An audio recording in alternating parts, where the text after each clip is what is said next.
신약성경 히브리서 12장 25절에서 26절 말씀입니다. 신약성경 히브리서 12장 25절 26절 말씀 찾으신 줄 알고 제가 봉독해 드리겠습니다.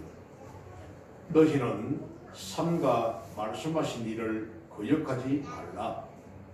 땅에서 경고하신 일을 거역한 그들이 피하지 못하였거늘 하물며 하늘로부터 경고하신 일을 배반하는 우리일까 보냐. 그때에는 그 소리가 땅을 진동하였거니와 이제는 약속하여 이르시되 내가 또 한 번 땅만 아니라 하늘도 진동하리라 하셨느니라. 아멘. 25절 상반절에 있듯이 너희는 말씀하신 일을 거역하지 말라 제목으로 오늘 말씀을 나누고자 합니다. 당시 초대 교회에 침투한 유대주의자들은 예수 그리스도가 구약의 선지자 중 한 사람에 불과하고 그는 천사들보다 못한 존재이고 천사들보다 열등하다 못하다 그리고 또 율법을 전수받았던 모세보다 못하다고 주장을 하면서 기독교인들이 율법으로 돌아오지 않고는 구원을 얻지 못할 것이다 이렇게 말을 했습니다. 과연 그럴까요? 예수님이 그렇게 구약 선지자 중 한 사람에 불과하고 천사보다 못하고 모세보다 못하다. 그래서 기독교인들이 율법으로 돌아오지 않으면 모세의 그 율법으로 돌아오지 않으면 구원받지 못한다. 이런 유대주의자들의 책동은 사도 바울 당시 갈라디아 교회 내에서 특히 심각하게 나타났습니다. 갈라디아 교회 안에 특히 심각했다는 겁니다. 이런 율법주의 사상. 오늘 이 히브리서 기록 당시보다 한 10여 년 전인 AD 58년경 물론 이러한 사상들이 조금 주춤했습니다. 갈라디아서 1장부터 한번 살펴보면 이 갈라디아서에 어떻게 율법주의로 돌아가지 않으면 구원 못 받는다고 그렇게 주장을 했는지 한번 살펴볼 필요가 있습니다. 갈라디아서 1장 6절에서 10절을 보면은 그리스도의 은혜로 너희를 부르신 이를 이같이 속히 떠나 다른 복음을 따르는 것을 내가 이상하게 여기노라. 이 복음을 떠나서 다른 복음 이것을 듣는 것을 나는 이상하게 여긴다. 다른 복음은 없나니 다만 어떤 사람들이 너희를 교란하여 그리스도의 복음을 변하게 하려 함이라. 그러나 우리가 혹은 하늘로부터 온 천사라도 우리가 너희에게 전한 복음 외에 다른 복음을 전하면은 저주를 받을지어다 했습니다. 사도 바울은 갈라디아 교인들에게 자신과 함께한 이 전도팀들이 그동안에 전하였던 예수 그리스도의 생명의 복음을 받아들이지 아니하고 다른 걸 그렇게 전하면 저주를 받는다. 우리가 전에 말하였거니와 내가 지금 다시 말하노니 누구든지 너희가 받은 것 외에 다른 복음을 전하면 저주를 받는다 하면서 이제 내가 사람들에게 좋게 하랴 하나님께 좋게 하랴 사람들에게 기쁨을 구하랴 내가 지금까지 사람들의 기쁨을 구하였다면 나는 그리스도의 종이 아니다.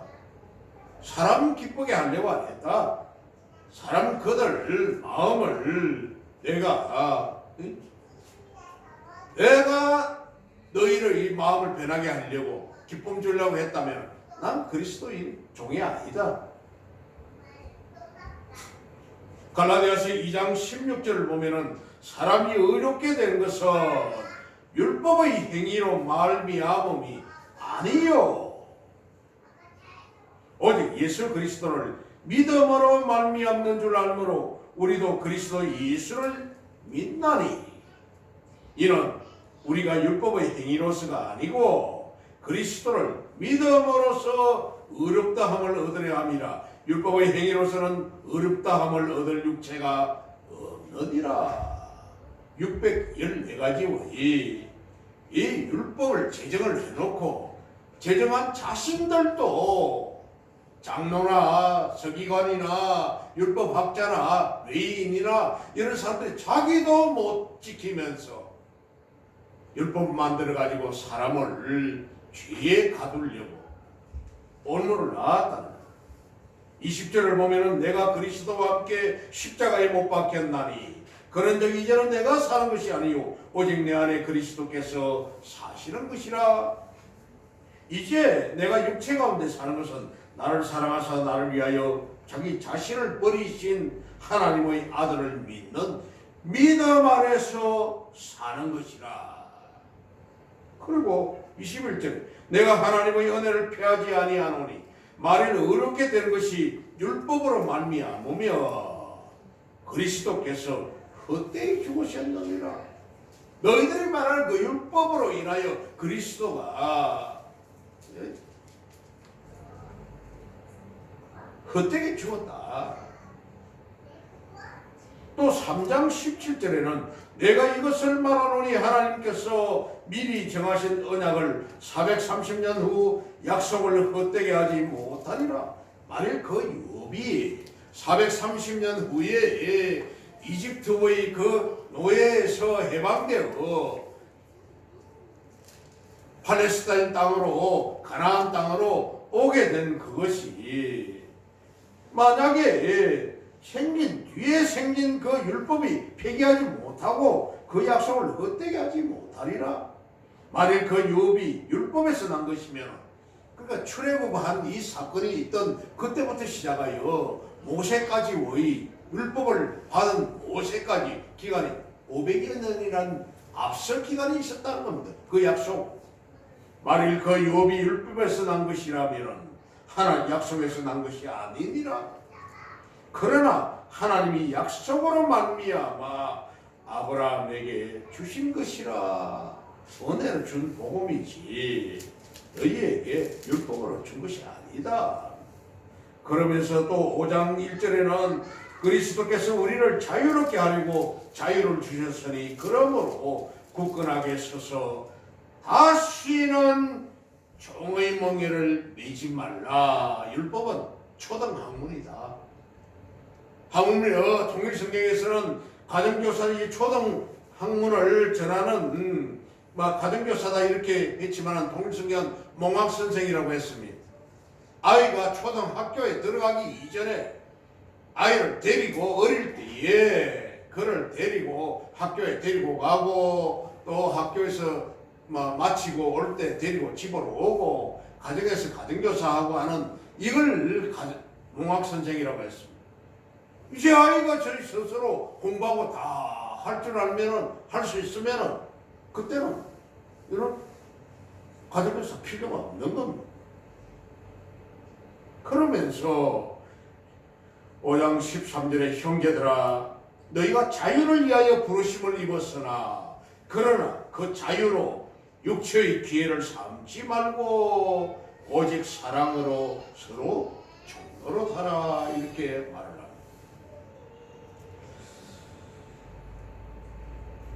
예루살렘이 로마에 함락이 되었던 AD 70년 이후로 거의 율법 하는 이 말들이 조금 약화됐습니다. 왜냐?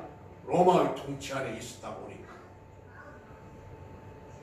그렇지만은 유대주의자들의 세력은 여전히 만만치 않았습니다. 그래서 오늘 본서 기자는 1장 1절에서 10장 18절까지에서는 예수 그리스도는 인격적으로나 사역의 면에서 구약의 선지자나 천사나 그리고 모세보다 월등히 뛰어난 존재이고 그리스도로 말미암지 않고는 구원을 얻을 수 없다고 가르쳤습니다. 히브리서 1장 1절에서부터 10장 18절에까지 그리고 그 실천의 말씀인 히브리서 10장 19절에서 13장 25절까지 여기서는 영원한 주의 나라를 사모하며 바른 신앙을 지키고 즉 율법의 잘못된 가르침에 대해서 끝까지 바른 신앙을 지키고 박해 가운데서 인내할 것을 가르쳤던 이 저자는 앞에서의 실패를 언급합니다. 16절 17절을 보면 음행하는 자와 또 한 그릇 음식을 위하여 장자의 명분을 판 에서와 같이 망령된 자가 없도록 살피라. 망령된 너희들의 행위를 하지 말라는 겁니다. 율법으로 구원받는다는 너희가 아는 바와 같이 그가 그 후에 축복을 이어받으려고 눈물을 흘리며 구하되 버린 바가 되어 회개할 기회를 얻지 못하였느니라. 에스가 그랬지 않느냐. 그런 망령된 짓을 자기가 잘못했으면 동생을 죽이려고 하고 아버지가 돌아가시고 나면 보자고 일을 갈 것이 아니라 잘못된 행위에 대하여 반성하고 회개하고 아버지께 진심으로 그렇게 했더라면 됐을 겁니다. 그런 끝까지 눈물을 흘리고 이빨을 갈면서도 불구하고 아버지께 나만 축복이라도 달라고 하면서 사정을 하는 겁니다. 대드는 겁니다. 그런 짓 하지 말라는 거예요. 구약과 신약 시대의 언약을 또 받은 두 장소인 즉 시내산과 시온산과 언약을 받을 때의 분위기를 비교하면서 이제는 실천적인 권면을 치고 있습니다. 그렇다면 구약 즉 옛 언약인 율법과 신약 즉 새 언약인 복음은 어떤 상황에서 주어졌으며 이런 언약을 받을 당시의 분위기가 상징하는 바는 과연 무엇이겠습니까? 먼저 히브리서 기자는 이런 언약을 받을 당시의 분위기가 상징하는 이런 것을 인간인 이스라엘 백성들이 도저히 감당하기 어려운 두렵고 떨리는 공포의 분위기로 이 말을 묘사하고 있습니다. 18절에서 20절을 봅니다. 너희는 만질 수 있고 불이 붙는 산과 침침함과 흑암과 폭풍과 나팔 소리와 말하는 소리가 있는 곳에 이런 것이 아니라 너희들이 시내산에 거기 백성들이 그곳에 이런 것이 아니다. 그 소리를 듣는 자들은 더 말씀하지 아니하시기를 구하였으니. 정말 이 공포의 분위기죠. 그리고 이때의 분위기가 얼마나 무서웠던지 율법을 전수받은 자인 모세도 21절에 그 보이는 바가 이렇듯 무섭기로 모세도 이르되 내가 심히 두렵고 떨린다 이렇게 말을 했다는 겁니다. 지금 거의 한 3,4천 년 전에 3,500여 년 전에 있었던 이 사건이 심히 나는 두렵고 떨린다. 이런 사실은 율법을 거역하는 자가 받을 형벌이 중대함을 암시하고 또 율법은 이스라엘 백성들에게 심히 부담스럽고 감당하기 어려운 법으로 다가왔음을 보여줍니다. 그 당시의 상황으로 볼 때 실제 이스라엘 백성들은 이 율법으로 말미암아 어느 누구도 영원히 온전한 자로 인정받을 수 없었습니다. 그 어느 누구도 율법에다가 갖다 들이대면은 누구든지 온전한 자로 인정받을 자가 없었다는 겁니다. 물론 이스라엘 백성들이 율법의 규례로 죄사함을 받았지만은 이들은 죄사함을 받을 때마다 짐승을 끌고 와서 짐승을 잡아 껍질을 벗기고 각을 떠서 번제로 드리고 피를 받아 하나님의 언약 위에다가 뿌리는 이 피제사를 드렸다. 짐승의 피제사로. 이게 바로 9장 9절에서 10절에 있는 내용이었습니다. 9장 9절에서 10절. 이 장막은 현재까지의 비율이 앞으로 가서 9장 9절을 부터 봅니다. 이 장막은 하나님의 성전이죠. 천막 성전입니다. 광야에 현재까지의 비윤이 이에 따라 드리는 예물과 제사는 섬기는 자를 그 양심상 온전하게 할 수 없나니 온전하게 할 수 없다 했습니다. 이런 것은 먹고 마시는 것과 여러 가지 씹는 것과 함께 육체의 예법일 뿐이며 영적인 예법이 아니다. 육체의 예법이다. 계획할 때까지 맡겨둔 것이니라 했습니다. 계획. 즉 예수님이 오실 때까지 예수님이 자신을 산제사로 드리는 그때까지 그냥 맡겨둔 것에 불과하다. 맡겨둔 것은 결국 주인이 오면 주인에게 드려야 되는 거죠. 반면에 새 언약인 신약은 예수 그리스도께서 구속 은혜의 피인 십자가 죽음으로써 기초를 놓으셨고 24절에 새 언약의 중보자이신 예수와 및 아벨의 피보다 더 나은 것을 말하는 뿌린 피니라. 예수의 피. 그 피가 바로 아벨의 피보다 더 나은 것을 말하는 뿌린 피다. 또한 부활성천하셨어. 하늘 보좌의 우편에 앉으심으로써 완성하신 하늘 예루살렘, 저 하나님의 도성인 시온산 22절에 있는 시온산과 살아계신 하나님의 도성인 하늘의 예루살렘과 천만 천사와 그 영광이 보장되어 있는 은혜의 언약이라는 겁니다. 아멘. 예수님 그분이 오셔서 구속의 피로 기초를 놓으셨고 부활 성천하셔서 하나님 보좌 우편에 앉으심으로써 완성하신 새 예루살렘, 하나님의 도성인 시온산, 그것의 영광을 말하는 바로 은혜의 언약이지요. 율법의 언약이 아니라. 그러기에 새 언약은 불붙는 산인 시온산에서, 즉 시내산에서 침침한 검은 구름과 흑암인 캄캄한 폭풍 가운데서 주어졌던 구약의 율법과는 달리 소망과 위로와 용기를 주는 언약입니다. 우습게 그렇게 시내산에서 주시는 그 언약이 아니라 소망과 위로와 용기를 주는 언약이었다.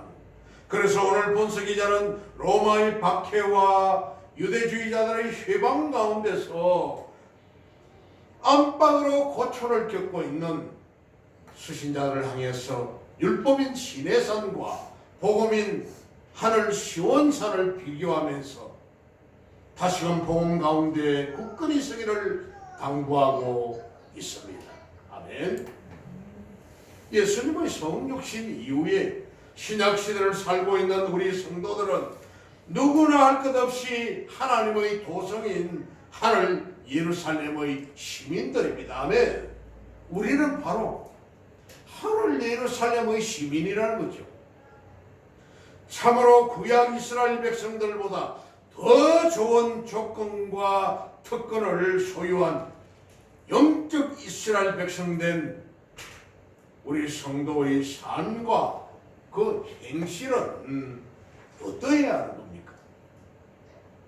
우리는 정말 하나님의 말씀을 거역하지 말아야 합니다.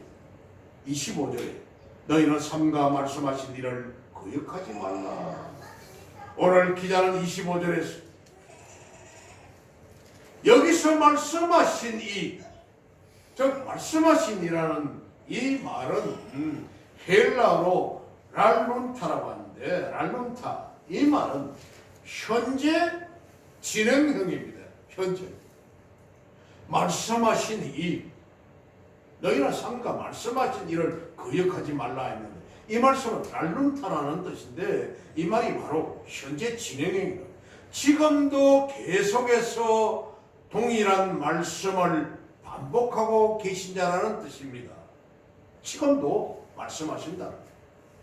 이는 곧 구약 당시 선지자들을 통해서 말씀하신 하나님과 신약 시대에 몸소 이 땅에 오셔서 공생애 동안 직접 가르치셨고 교훈하신 예수 그리스도, 그리고 그리스도의 부활 성천 이후에 세상에 오셔서 그리스도의 교훈을 깨닫고 기억나게 하시는 보혜사 성령, 즉 삼위 하나님을 통칭하는 말이라는 겁니다. 이 말씀하시니 랄룬타라는 이 말이 성부 하나님과 성자 예수님, 또 성령으로 오신 성령 하나님, 그 세 분을 통칭하는 말이라는 겁니다. 그렇기 때문에 하나님께서는 세상을 창조하신 이래로 지금까지 잠시도 쉬지 않으시고 끊임없이 반복해서 자기 백성들을 가르치고 훈계하시며 생명의 길로 인도하십니다. 아멘. 보호하시고 은혜를 주시고 가르치시는 보혜사 성령으로부터 우리를 생명의 길로 인도하신다는 겁니다. 그렇다면 하나님께서 천지 창조 이후에 오늘날에 이르기까지 당신의 백성들에게 동일하게 말씀하시는 그 내용이 무엇인가? 뭘 말씀하시는데 그 말을 거역하지 말라 하는가? 그것은 바로 여자의 후손을 통해 인류를 구속하며 사단의 세력을 영원히 회파하시겠다는 그 말씀입니다. 아멘. 영원히. 창세기 3장 15절에 내가 너로 여자의 원수가 되게 하고 내 후손도 여자의 후손과 원수가 되게 하리니 여자의 후손은 내 머리를 상하게 할 것이요. 그 여자의 후손 예수님이시니 너는 그의 발꿈치를 상하게 할 것이니라. 이 언약의 말씀은 아담과 하와의 타락 후에 최초로 인류와 맺은 바로 원시 복음이라는 겁니다. 최초로 인류와 맺은 하나님의 그 복음. 이런 것 하나님께서 독생자 예수 그리스도를 통해 인류를 구속하시며 사단의 세력을 멸절시키겠다는 그런 말입니다. 뿐만 아니라 이 언약은 아브라함을 비롯한 여러 구약의 족장들에 의해서 확정되었습니다. 창세기 22장 17절에 내가 너에게 큰 복을 주고 하나님께서 모리아 산에 아들 독자 이삭을 드렸던 이 사건을 통하여서 이제는 내가 너에게 아브라함에게 큰 복을 주고 내 씨가 크게 번성하여 하늘의 별과 같고 바닷가의 모래와 같게 하리니 내 씨가 그 대적의 성문을 차지하리라. 성문을 차지한다는 것은 승리하는 거죠. 이기는 것입니다. 회방이 되는 겁니다. 그래서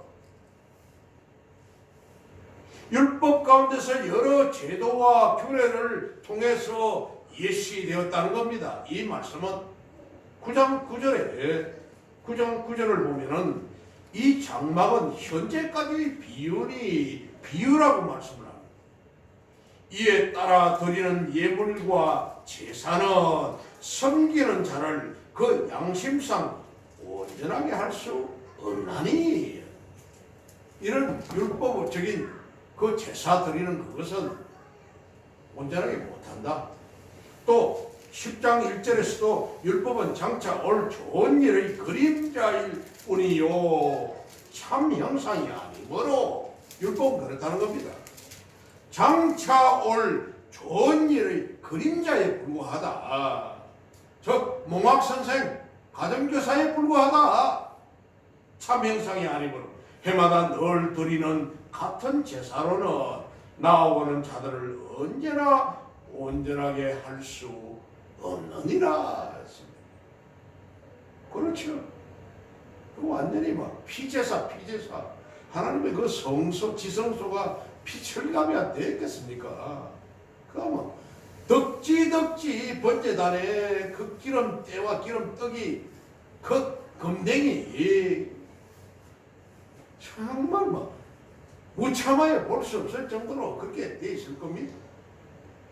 물론 레위인들이 번제단이나 이런 것들도 수시로 다 청소해서 들긴 했겠습니다만 아침 저녁으로 상번제 드리고 절기 때마다 번제 드리고 화목 제물 가져와 드리고 옛날 그 성전에 고기 태우는 냄새가 진동을 했으니까. 그러기에 구약의 모든 규례와 제도는 곧 예수 그리스도의 구속 사역에 대한 예표요 그림자에 불과했다는 것입니다. 그러나 구약 당시 여러 제도를 통해서 간접적으로 그리스도의 구속 사역에 대한 계획을 나타내신 하나님은 여기서 멈추지 않으시고 실제적으로 그 뜻을 드러내셨습니다. 그것이 바로 예수 그리스도의 성육신 사건이죠. 인카네이션, 성육신하신 그런 사건이라는 거죠. 마침내 희미하던 하나님의 구원 계획이 눈앞에 현실로 나타났으며 하나님께서는 더 이상 말씀으로 하지 아니하시고 직접 그리스도의 사역을 통해서 그 행위로서 하나님의 그 뜻을 보여주셨던 겁니다. 즉 하나님께서는 예수 그리스도를 십자가에 죽게 하심으로 구원 계획을 완전하게 이루셨던 것입니다. 할렐루야. 아멘.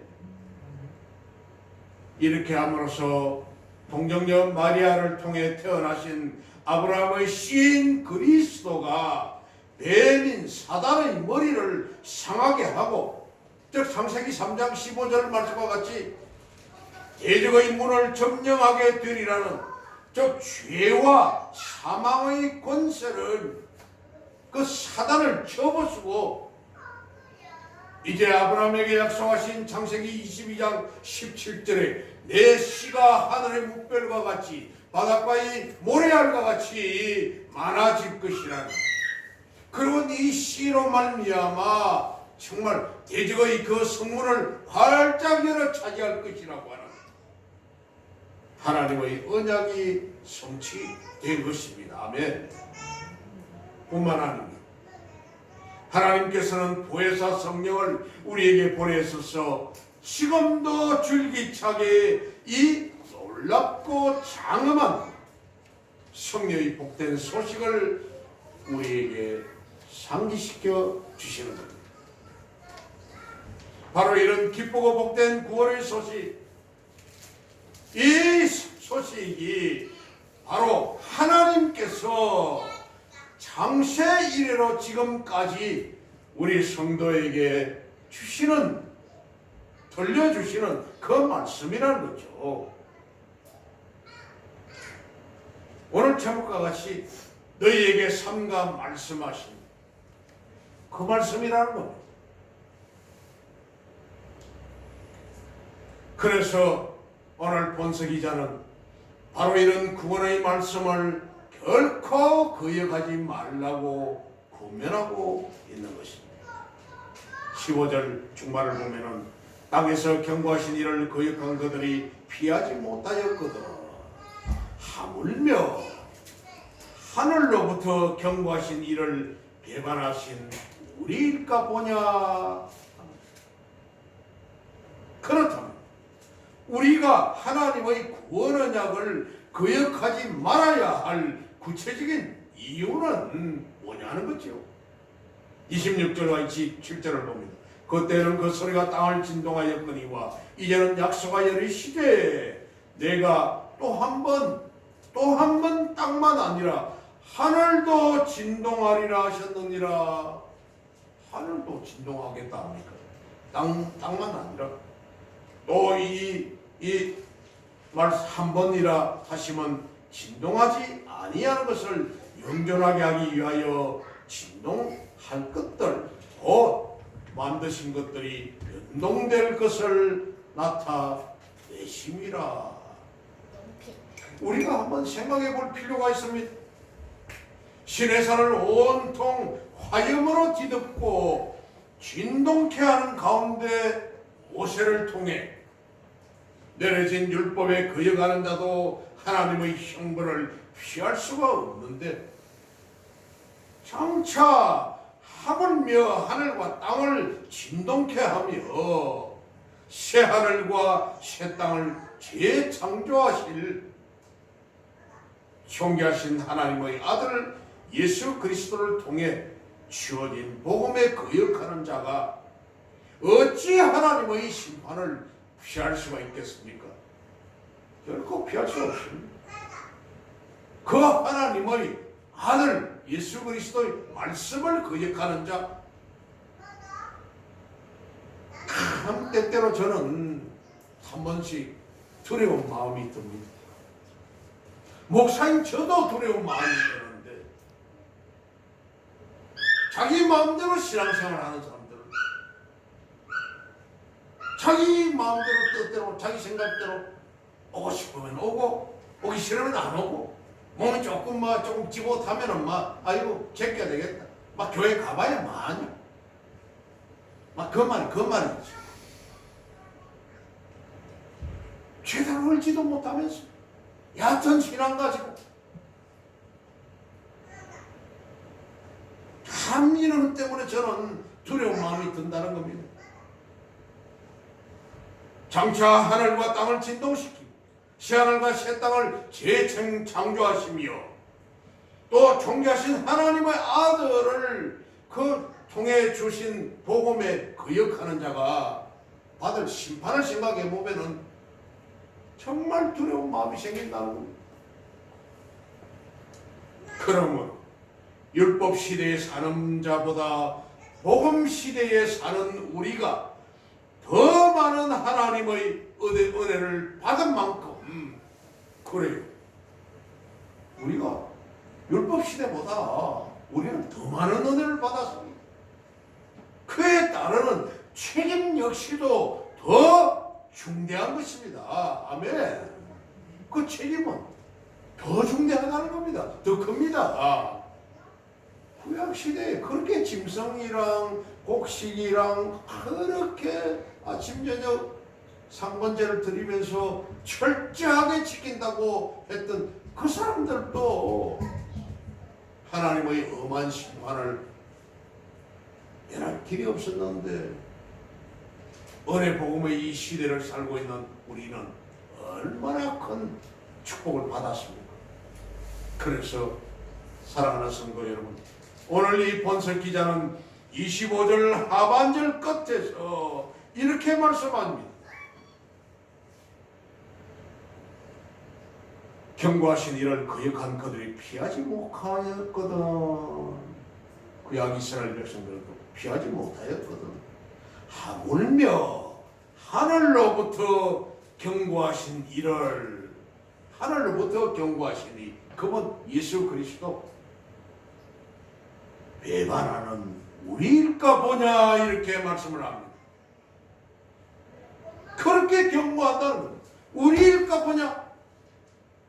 이건 당연한 겁니다. 당연한 겁니다.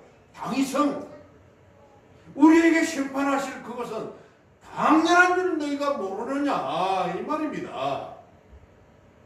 참 이런 말씀을 우리가 들으면서 받으면서 너희는 삼가 말씀하신 이를 거역하지 말라 하는 이 주제가 성령 우리 삶을 이끌어 가시는 생명의 표대가 되어야 될 줄 믿습니다. 기도하겠습니다. 하나님 우리 아버지 감사합니다.